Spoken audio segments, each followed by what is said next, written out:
Shalom, selamat malam teman-teman.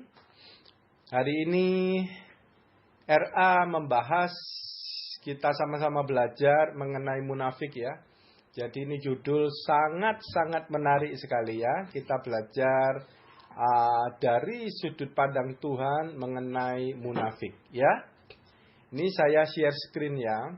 Jadi ayat utamanya itu di Matius 15, 7 sampai 14. Oke.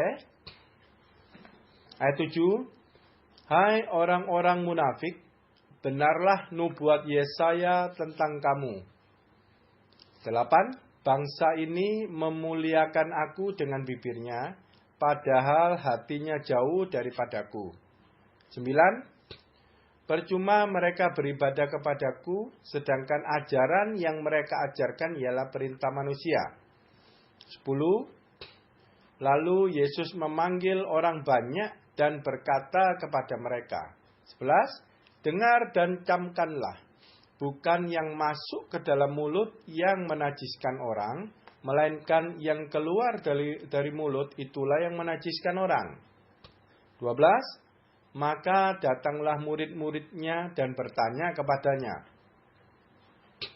engkau tahu perkataanmu itu telah menjadi batu sandungan bagi orang-orang Farisi. 13. Jawab Yesus, setiap tanaman yang tidak ditanam oleh Bapakku yang di sorga akan dicabut dengan akar-akarnya. 14. Biarkanlah mereka itu. Mereka orang buta yang menuntun orang buta. Jika orang buta menuntun orang buta, pasti keduanya jatuh ke dalam lubang. Oke? Nah, ini ayat judulnya di ayat 7 dikatakan munafik. Ya, jadi ini yang Tuhan bilang, ini mengenai munafik. Ya, komplit banget ayatnya dan ini luar biasa. Jadi ini ayat satu perikop ya, 7 sampai 14. Tidak bisa berdiri sendiri. Kalau diartikan berdiri sendiri, comot ayat nanti bingung. Tetapi kalau ini satu perikop, nanti bisa saling menjawab, saling mengisi, sehingga kita dapat pengertian yang luar biasa dan tepat seperti yang Tuhan maui. Ya, oke. Seperti kehendak Tuhan. Oke, sekarang kita mulai tentang munafik ya. Nah, di ayat 8 dikatakan begini. Di ayat 8 kita mulai ya. Ayat 7 kan munafik gitu ya. 8. Bangsa ini memuliakan aku dengan bibirnya, padahal hatinya jauh daripadaku. Nah, jadi orang munafik itu Tuhan bilang, mulutnya memuliakan Tuhan, tapi hatinya jauh. Kita berbicara mulut dulu. Kalau mulut dia perkataannya bisa memuliakan Tuhan, itu berarti dia tahu. Dia tahu loh memuliakan Tuhan itu. Sampai Tuhan mengakui mulutnya memuliakan aku. Dia tahu. Tetapi Tuhan jawab lagi. Padahal yang sebenarnya hatinya jauh daripada aku. Kayaknya tidak nyambung. Tapi ini nyambung. Jadi begini. Munafik adalah mulut bersih, hati kotor. Ya, banyak orang-orang bilang. Orang-orang bilang nih ya. Plesetan gitu ya. Muka Nabi, pikiran kotor. Orang-orang ngomong gitu ya. Nah, tapi kita enggak ikut seperti itu ya. Jadi kita bilang ya. Jadi munafik itu mulutnya bersih, hatinya kotor. Karena mulut memuliakan Tuhan dengan bibir. Cuma kita tahu sekarang, mulut keluar itu dari pola pikir otak. Dan otak itu disuplai dari hati. Ya, nah kok bisa hati yang menjauh dari Tuhan, mulutnya memuliakan Tuhan? Ini enggak cocok. Jadi hati dan perkataan itu tidak satu jalur. Tidak ada integritasnya. Ini susah ya. Kalau orang benar yang hatinya melekat sama Tuhan, itu mulutnya juga memuliakan Tuhan loh. Jadi sama ini. Hati kotor, hati bersih, mulutnya sama-sama memuliakan Tuhan. Orang Kristen paling susah ditebak dari mulutnya. Licin sekali. Ya. Nah, ini mulut orang munafik pun dia tahu dan hafal firman. Tahu dan hafal firman. Karena yang dia keluarkan ini memuliakan Tuhan pasti firman. Ya. Cuman hatinya dia masih kotor. Jadi apa? Dia itu masih gak ngerti apa yang dia katakan. Ya, karena dia gak ngerti, pikirannya tidak berubah, tidak ada pertobatan. Tapi dia tahu dan hafal firman sehingga keluarlah perkataan-perkataan yang seperti tertulis firman itu. Ya. Sampai Tuhan pun mengakui mulutnya memuliakan aku. Gitu ya. Nah, ini orang munafik, hatinya jauh dari Tuhan, itu istilahnya tidak intim dengan Tuhan. Ya, hidupnya tidak memuliakan Tuhan. Jadi sebatas perkataannya saja yang memuliakan Tuhan. Ya, yang berarti dia pun dengar firman Tuhan, tapi gak ngerti. Karena dia pegang pelita tapi padam. Gak ada minyak, gak jadi terang, gak ngerti firman itu. Dia gak renungkan, tidak terjadi perubahan pola pikir. Tidak terima pengajaran, tidak ada rema dalam hidupnya. Tapi dia dengar firman. Nah, gampang ya? Oke. Jadi ada yang Tuhan jelaskan yang lebih detail lagi, lebih gampang. Ayat 9. Percuma mereka beribadah kepadaku, sedang ajaran yang mereka ajarkan ialah perintah manusia. Nah, ini ada sangkut pautnya. Ya.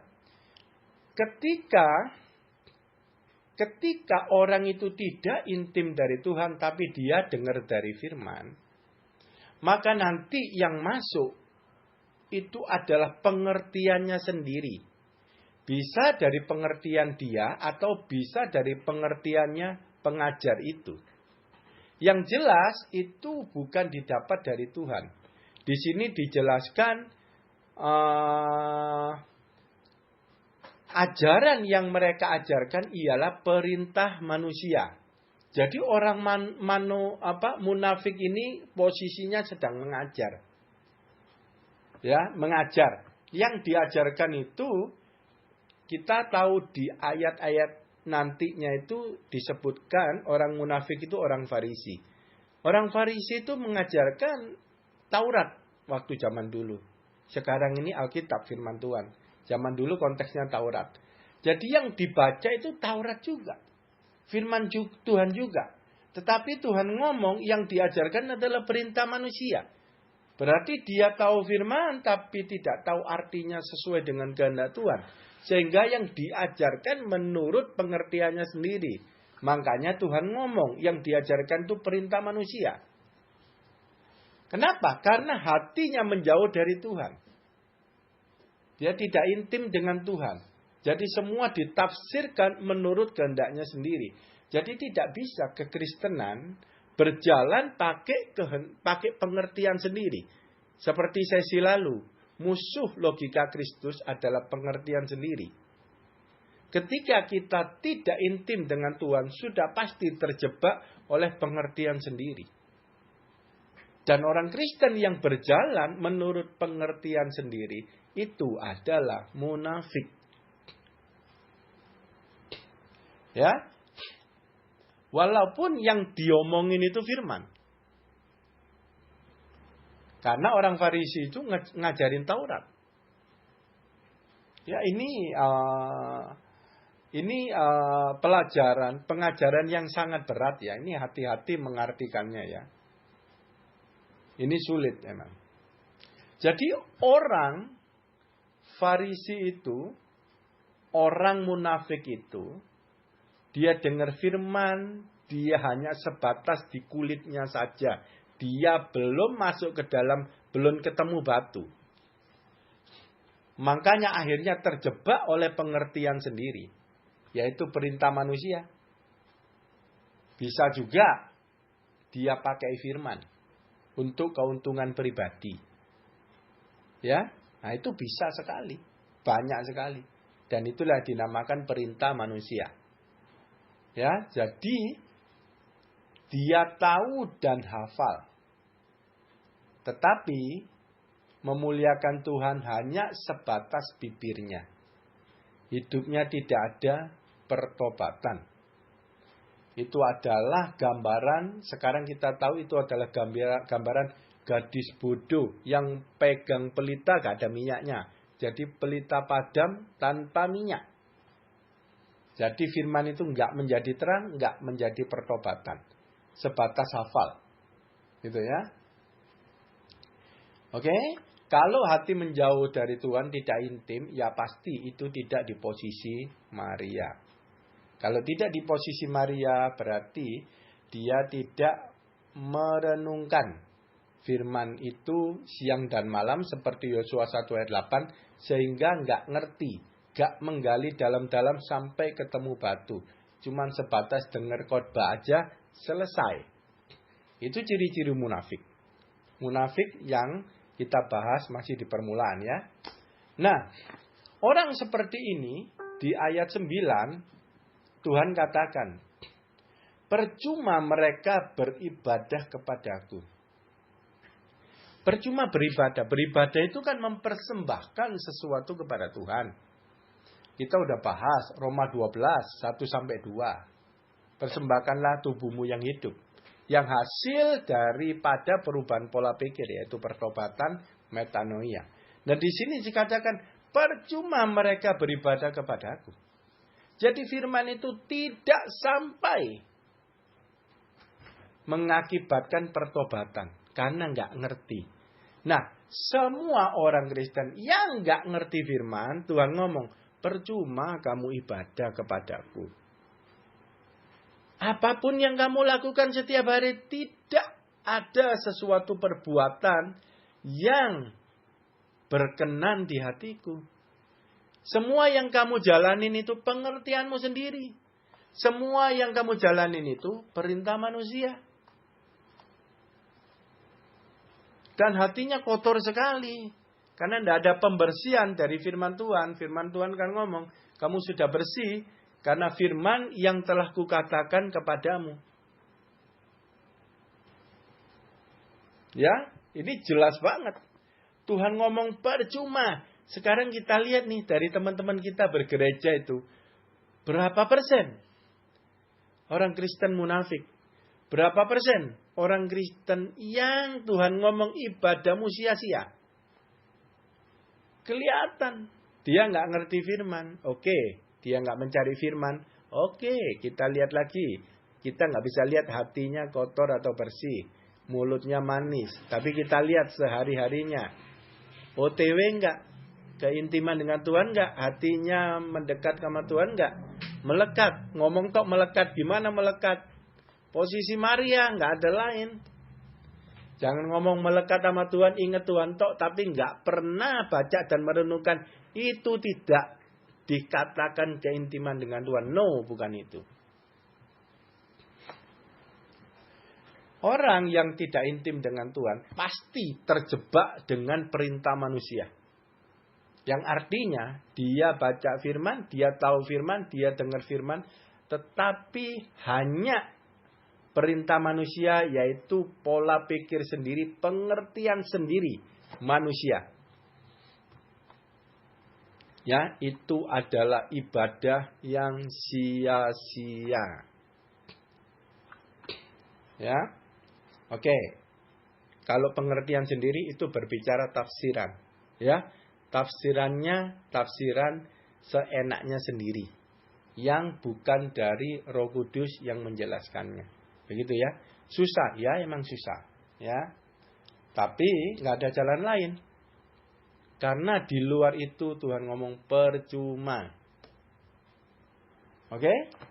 Ayat 11. Dengar dan camkanlah, bukan yang masuk ke dalam mulut yang menajiskan orang, melainkan yang keluar dari mulut itulah yang menajiskan orang. Nah, ini perumpamaan kayak gini ini campur aduk. Jadi maksudnya bukan makanan yang menajiskan orang. Zaman dulu di imamat ngomong babi apa yang bersese itu haram. Ya kan? Nah, perjanjian baru kan ada pembaharuan. Bahwa semua apa yang kita makan itu gak menajiskan kita. Jadi kita gak ada pantangan. Cuman kalau masalah kesehatan ada pantangan. Iya, masalah kesehatan. Masalah rohani gak ada pantangan. Ya, gak ada yang bisa menajiskan kita makan apapun. Ya, nah, tetapi yang keluar dari mulut itu menajiskan. Nah, ini apa keluar dari mulut? Keluar dari mulut ada dari pikiran. Pikiran adalah pola pikir yang memproses, yang disuplai dari hati. Kenapa itu dikatakan najis? Ketika hati kotor, baru berpikir aja sudah dosa. Apalagi keluar dari mulut, dibuai melalui perkataan kita. Itu dianggap najis karena itu sudah masuk dosa. Ya, sudah masuk dosa. Jadi yang dimaksud mulutnya itu adalah hatinya. Najis, berdosa, kotor, maksudnya begitu. Jadi itu orang hati menjauh dari Tuhan, penuh kotoran. Nggak ada yang bersihin. Yang bersihin kan cuma firman yang keluar dari mulut Tuhan.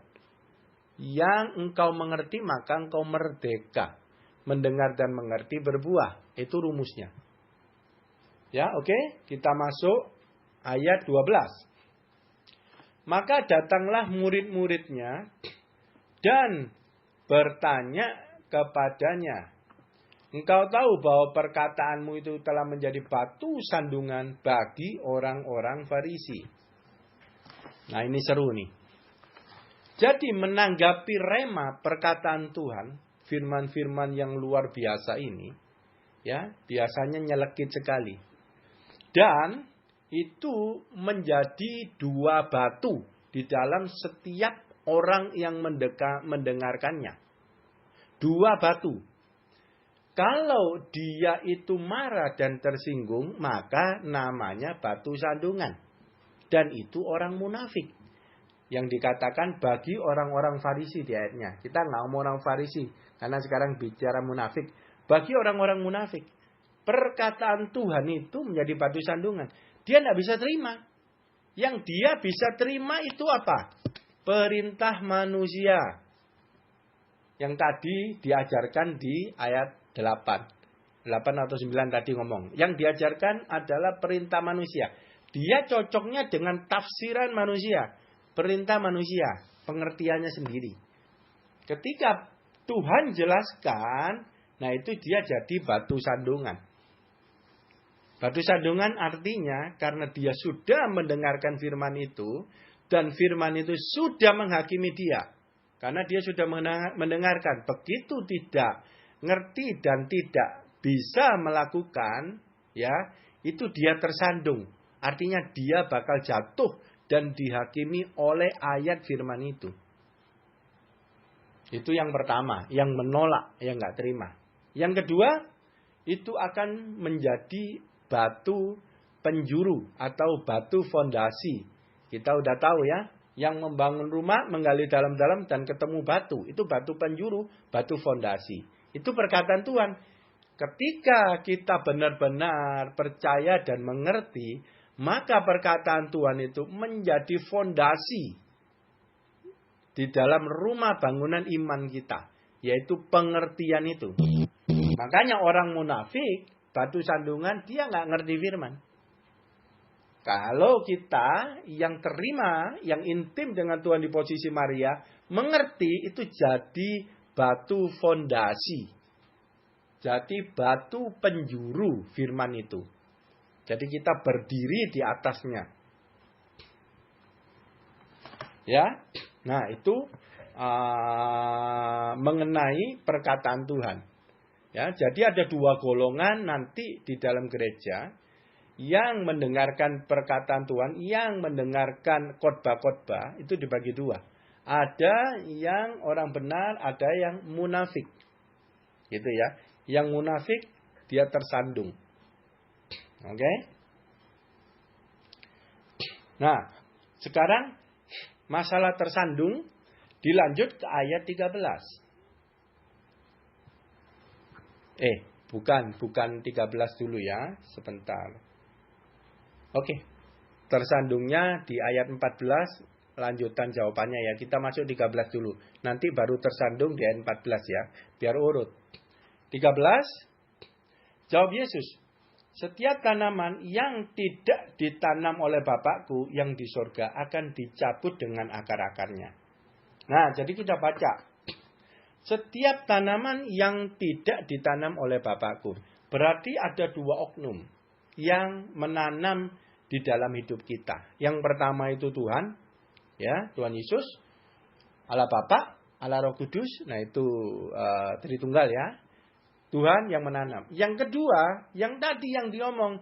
Perintah manusia. Ya kan? Pengajaran yang diajarkan itu perintah manusia. Nah, perintah manusia itu adalah kedagingan, keduniawian. Dan motor di belakangnya itu adalah roh-roh jahat, iblis. Ya, itu satu geng semua, satu kompak, satu suara. Ya. Nah, jadi setiap tanaman yang tidak ditanam oleh Tuhan, yaitu tadi pengajaran yang ada di dalam kita yang lama, ya, yang kita terima lama pengajaran manusia itu, yang tidak ditanam oleh Tuhan, prinsip-prinsip rumah lama kita, itu Tuhan mau cabut dengan akar-akarnya. Gitu ya. Tuhan mau cabut. Di mana nyabutnya? Ya pakai perkataan Tuhan. Yang kita mengerti. Begitu kita mengerti, itu tanaman lama tercabut. Digantilah dengan tanaman baru. Yang ayat 13, tanaman Tuhan. Beserta akar-akarnya. Jadi Tuhan gak mau ada masukan lagi. Maksudnya teruslah dari Tuhan masuknya. Ya, keintiman dengan dunia, dengan iblis gitu ya. Yang perintah-perintah manusia tadi di awal itu benar-benar Tuhan mau putus sama sekali. Hanya satu supplier kita, perintah dari Tuhan. Ya, rema, firman, hikmat, pewahyuan, pengertian, nah itu sama. Ya. Jadi tanaman yang dimaksud inilah ajaran. Tanaman ajaran. Setiap tanaman berarti ada benih. Benih itu adalah perkataan Tuhan, firman. Benih itu ditabur, nah itu. Ya, di dalam hati kita. Ya, yang menabur ya Tuhan Yesus. Terus melalui Roh Kudus memberi pengertian kepada kita. Begitu kita ngerti, itu tempat benih lama tercabut diganti dengan benih baru. Ya. Dan pengertian itu lah nanti yang menjadi fondasi iman kita. Ya. Oke, jadi di sini jelaskan bangunan logika manusia duniawi yang lama itu tercabut akhirnya. Dan itulah namanya pertobatan. Jadi udah tahu ya, orang munafik tidak hidup dalam pertobatan. Nggak ada yang dicabut soalnya. Ya.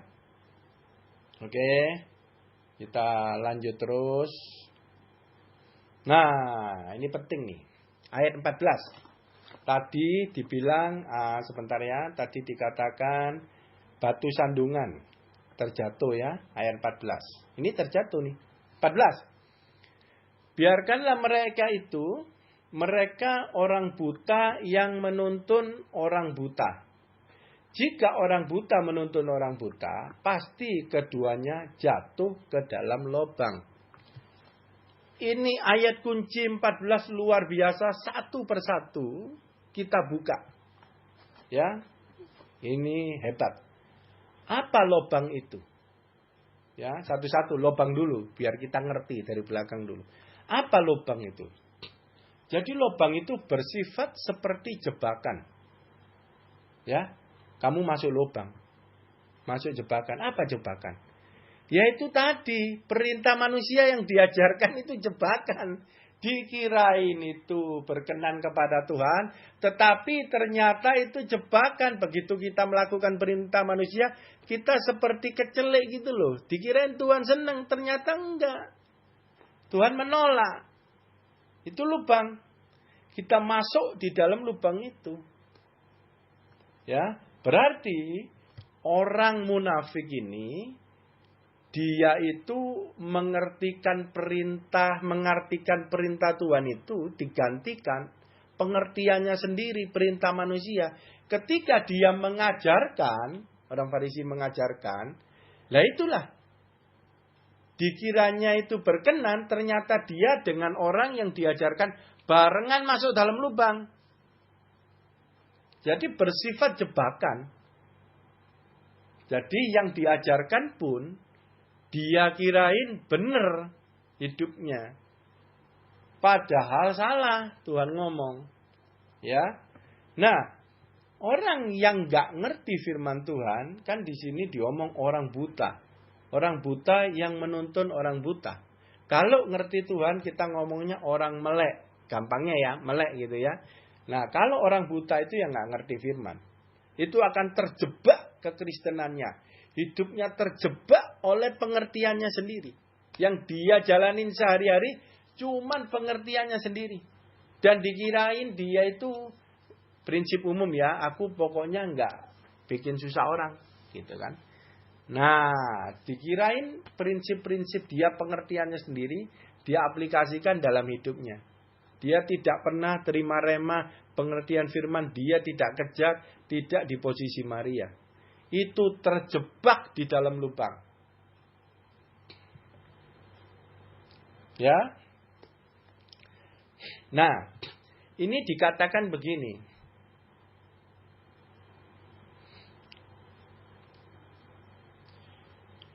Dikatakan keduanya jatuh di dalam lubang.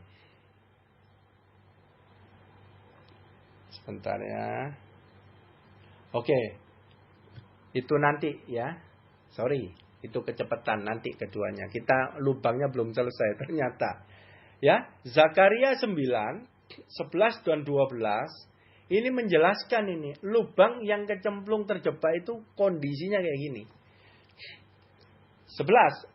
Zakaria 9, 11, 12. Mengenai engkau, oleh karena darah perjanjianku dengan engkau, aku akan melepaskan orang-orang tahananmu dari lubang yang tidak berair. 12. Kembalilah ke kota bentengmu, hai orang tahanan yang penuh harapan. Pada hari ini juga, aku memberitahukan, aku akan memberi ganti kepadamu 2 kali lipat. Nih, Zakaria menjelaskan. Jadi yang dimaksud lubang tadi, orang buta masuk, dia nggak ngerti firman, itu adalah lubang tak berair. Air adalah lambang firman. Yang menghidupkan perkataan Tuhan itu air.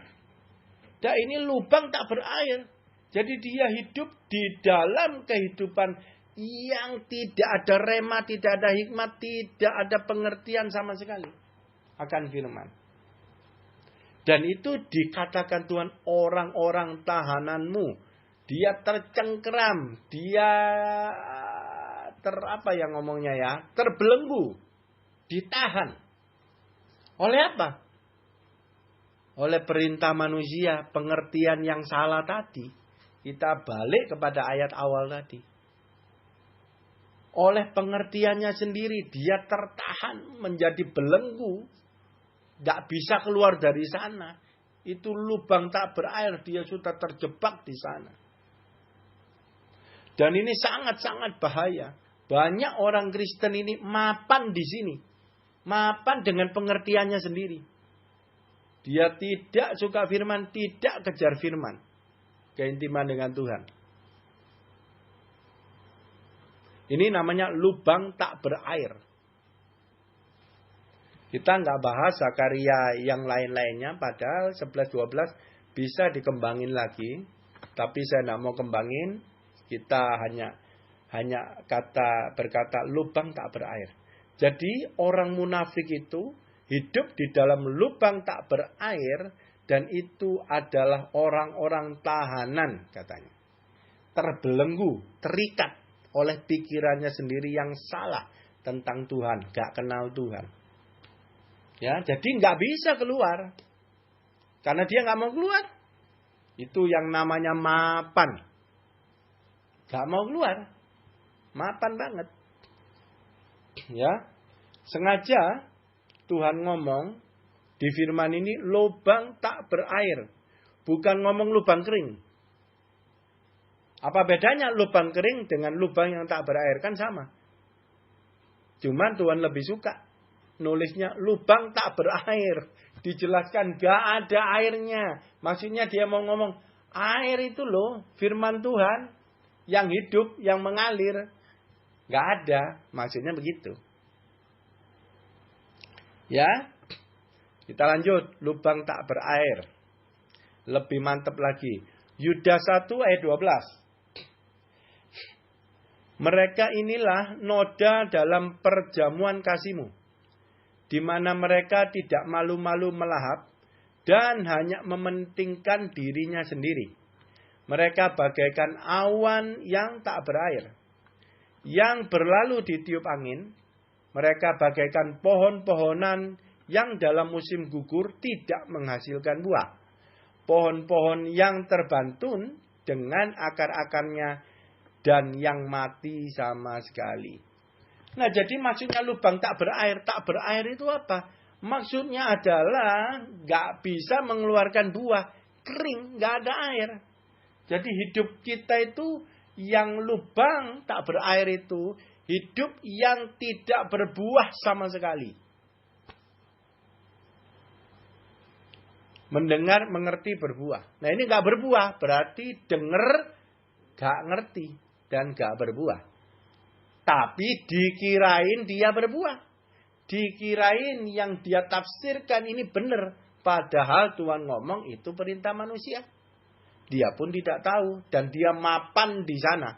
Karena terjebak menjadi tahanan oleh pengertian sendiri yang salah. Ini fatal-fatal sekali. Kalau kita masih merenungkan firman. Itu kita masih OTW. Kita masih bergumul oleh kekotoran hati kita. Oke, Tuhan ngomong.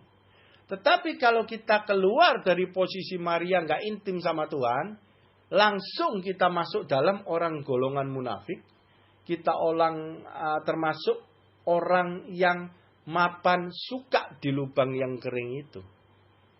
Itu menjadi habitatnya. Dan itu tiket surganya hilang.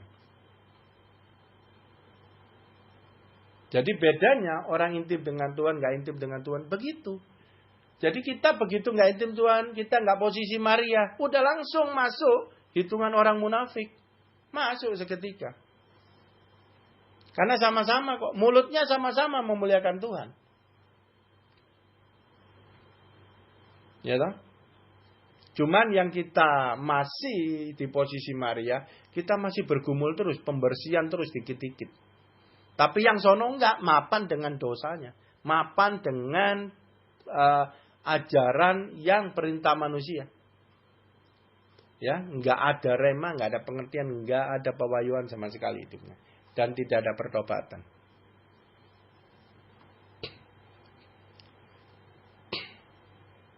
Oke. Nah, jadi kita balik kepada ayat awal. Kita udah sampai dengan lubang. Sekarang kita lihat nih. Sangat-sangat penting. Orang buta menuntun orang buta. Jadi sangat-sangat penting gini. Guru dan murid. Orang buta menuntun itu guru buta. Dan murid yang buta. Jadi dua yang saya ngomong. Guru buta dan murid buta. Berkumpul jadi satu. Ya.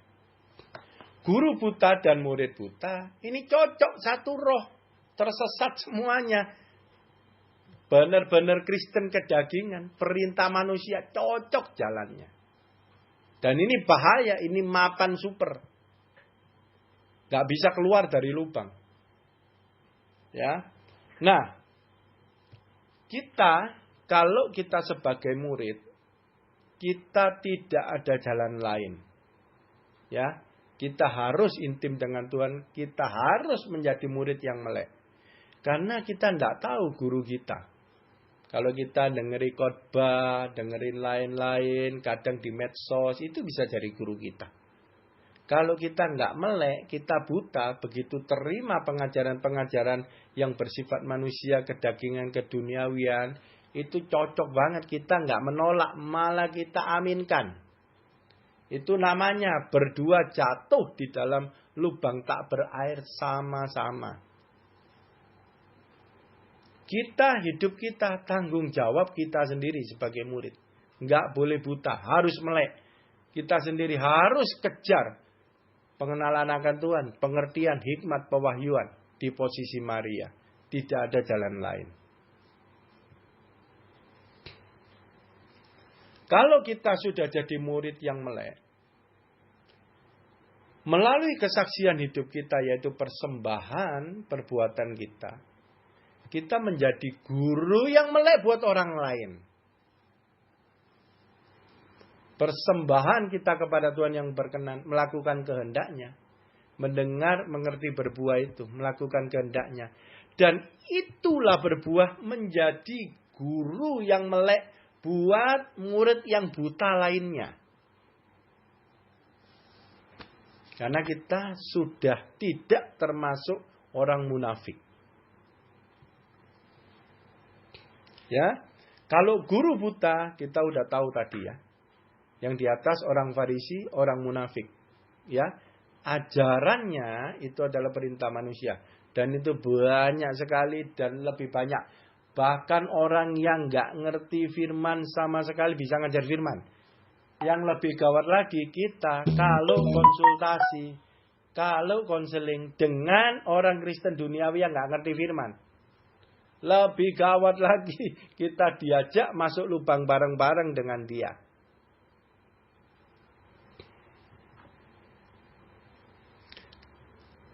Murid melek itu seperti di pembahasan kita yang lalu. Dia sudah punya logika Kristus. Jadi logika Kristus itu yang menuntun hidupnya. Berbuah. Ya. Nah, jadi kadang guru buta jika kumpul dengan murid melek, kita masih bisa menolak pengajarannya, bahkan kita bisa mengkoreksi dia kalau kita kenal dia. Ya. Nah, kalau guru melek murid buta, ini enak. Muridnya bisa ikut melek.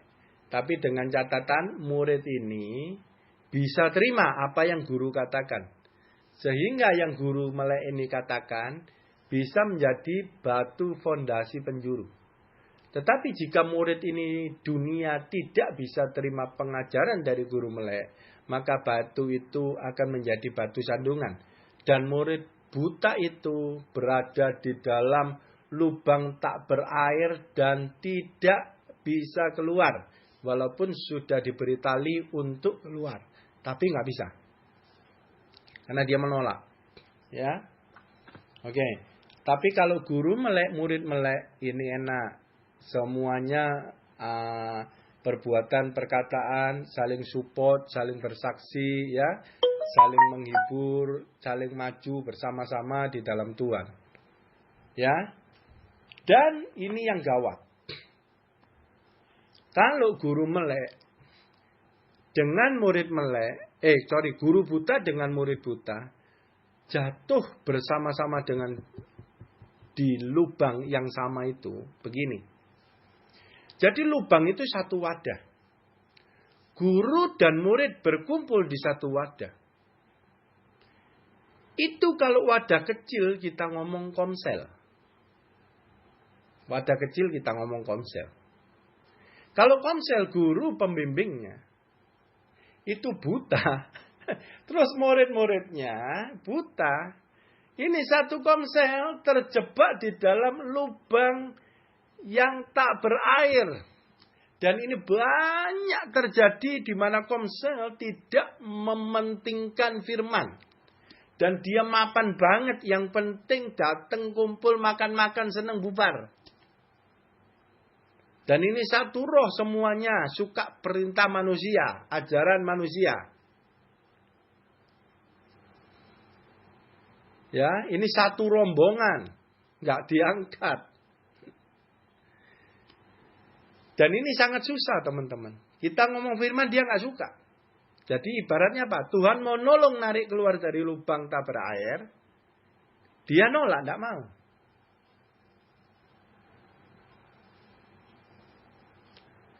Jadi bahaya sekali.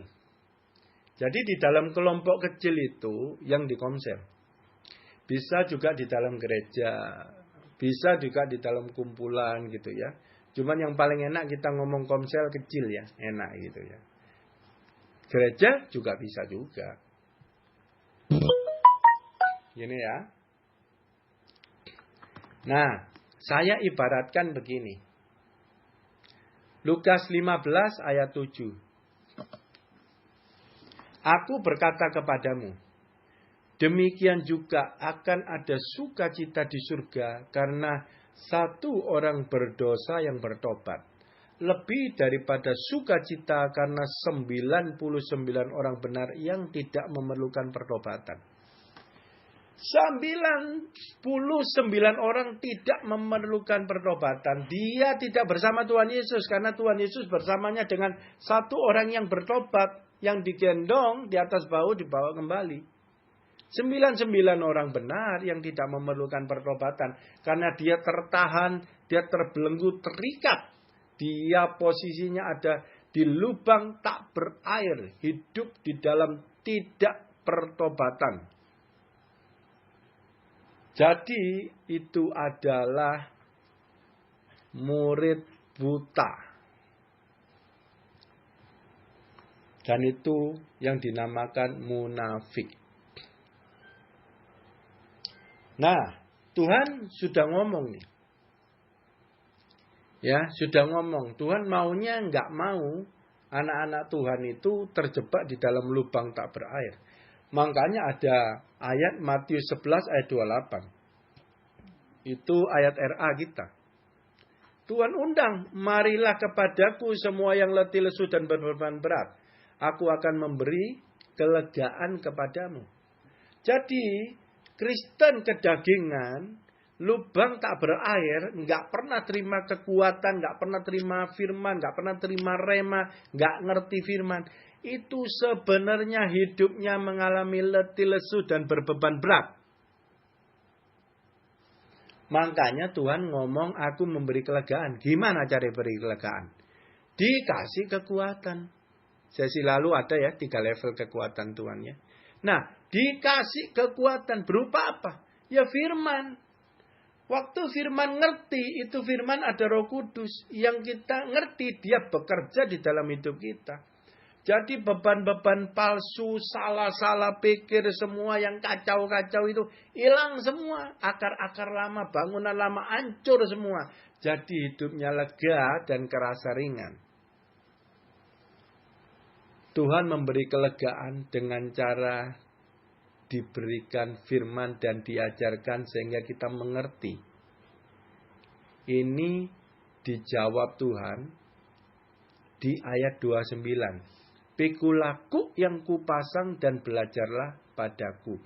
Pikulaku itu yang memberi kelegaan. Waktu kita ngerti firman, itu kita sedang masang kuknya Tuhan di bahu kita.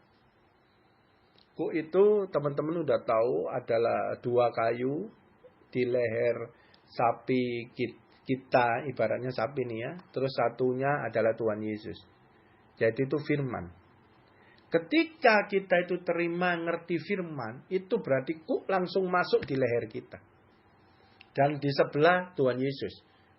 Karena itu perkataan Tuhan. Jadi Tuhan ke kanan, kita ke kanan, Tuhan ke kiri, kita ke kiri. Kita sepikir sekehendak dengan Tuhan. Serupa dengan Tuhan. Itu akan memberi kekuatan dalam hidupmu.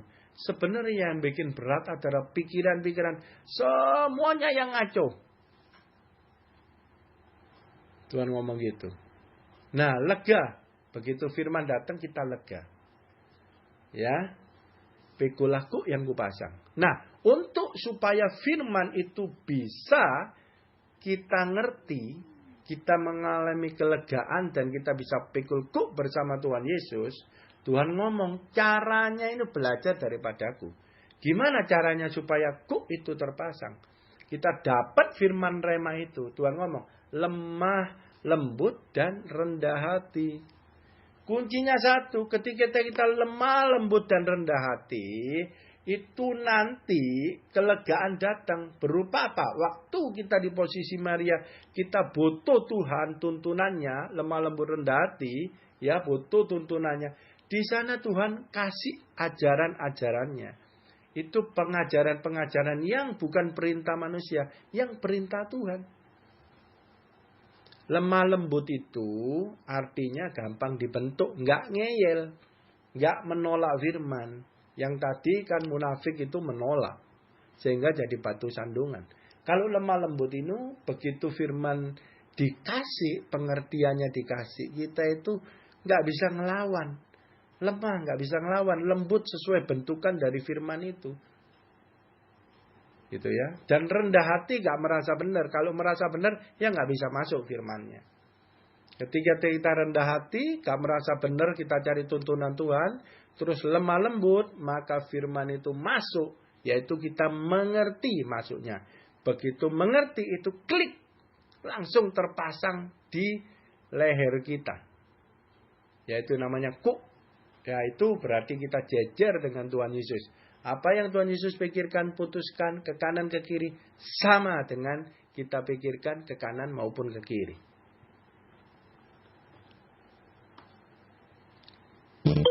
Nah jadi,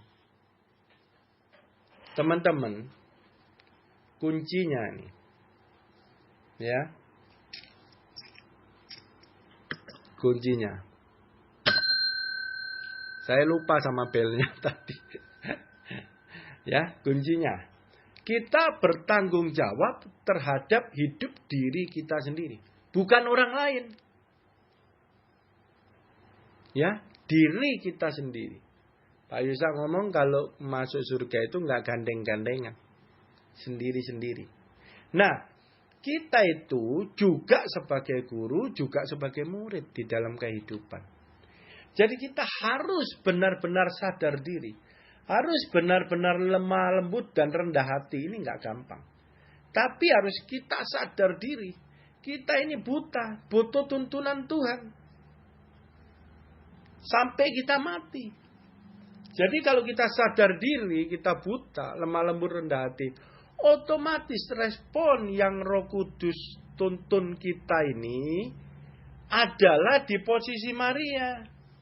Karena cuma satu yang dibutuhkan. Duduk di kakinya dan terus mendengarkan perkataannya. Dan di dalamnya ada Yosua 1 ayat 8. Merenungkan firman itu siang dan malam. Supaya kita bertindak hati-hati. Seperti ada yang tertulis. Yaitu firman Tuhan. Maka perjalananmu, apapun yang kamu kerjakan, akan berhasil dan beruntung. Ini kunci posisi Maria. Untuk mendapatkan logika Kristus tadi itu. Jadi kita harus bertanggung jawab. Ketika hidup kita sudah berbuah, maka kita itu menjadi guru. Untuk murid-murid lain yang masih buta. Melalui kesaksian hidup kita. Yaitu perbuatan kita. Nah, ini ayat terakhir. Amanat agung Tuhan Yesus ini yang didengung-dengungkan. Matius 28, 18-20. 18. Yesus mendekati mereka dan berkata, Kepadaku telah diberikan segala kuasa di surga dan di bumi. 19. Karena itu pergilah, jadikanlah semua bangsa muridku, dan baptislah mereka dalam nama Bapa dan Anak dan Roh Kudus. Dan ajarlah mereka melakukan segala sesuatu yang telah kuperintahkan kepadamu. Dan ketahuilah, aku menyertai kamu senantiasa sampai kepada akhir zaman. Nah, kita lihat. Jadikan semua bangsa muridku. Ini pemuridan. Semua bangsa, nggak peduli. Nggak bisa rasis. Nggak peduli. Dimanapun kita ketemu, kita berbuah. Kita perbuatan dan perkataan kita benar-benar sesuai dengan kehendak Tuhan, memuliakan Tuhan, maka itu yang namanya kita memuridkan segala bangsa. Dan itu nanti Tuhan akan pertemukan. Jadi kita bangun tidur sampai tidur lagi. Ketemu dengan siapa hari itu. Itu adalah atas penentuan Tuhan. Kadang nyenengin, kadang jengkelin, kadang bikin keki. Nggak peduli. Yang penting Tuhan ngomong, jadikan dia muridku. Melalui apa? Perbuatan kita yang nggak munafik tadi. Mendengar, mengerti, berbuah, melakukan kehendak Tuhan. Itu kita sebagai guru melek mau ngajari murid buta. Supaya dia keluar dari lubang tak berair. Jadikan semua bangsa muridku. Di dalam ayat 20 itu diajari gini. Ditulis Tuhan. Ngomong gini. Dan ajarlah mereka. Melakukan segala sesuatu yang telah kuperintahkan kepadamu. Ini bertolak belakang dengan orang munafik. Ajaran perintah manusia. Dan ini ayat 20. Ajarlah mereka segala sesuatu yang telah kuperintahkan kepadamu. Ajar perintah Tuhan. Ini kebalikan munafik itu dengan yang Tuhan mau. Jadi waktu kita melakukan kehendak Tuhan. Ya. Karena kehendak Tuhan itu adalah perintah Tuhan yang kita sudah terima. Kita dengar, ngerti, terus kita berbuah, kita melakukan. Itu adalah mengajari segala bangsa yang buta supaya melek. Yang berada di lubang tak berair supaya ditarik keluar dari tahanan ikatan. Daripada pengajaran lama, yaitu perintah manusia, pengertian manusia sendiri, dan kesalahan lain-lainnya. Itu namanya keluar. Ya, nah, jadi dari sini kita udah tahu munafik itu gimana. Itu beda tipis banget dengan orang-orang benar, cuman di keintiman. Ketika tidak di posisi Maria intim dengan Tuhan, maka kita auto munafik. Karena kita nggak OTW, kita nggak bergumul terhadap kekotoran hati kita. Hati kita mulai menjauh dari Tuhan. Dan akhirnya kita terjebak oleh pengertian manusia kita sendiri. Sehingga apa yang kita lakukan adalah perintah manusia. Dan itu kita ada di lubang tak berair. Dan ketika kita dengan murid-murid kita atau dengan guru-guru kita berada di lubang yang tak berair, maka guru-guru buta kita akan mengajari cara hidup yang enak di dalam lubang tak berair. Sehingga terjadilah benar-benar kemapanan luar biasa enaknya hidup di dalam lubang tak berair. Ini sangat-sangat bahaya. Makanya carilah di posisi Maria pengenalan akan Tuhan, pengertian firman, hikmat, rema.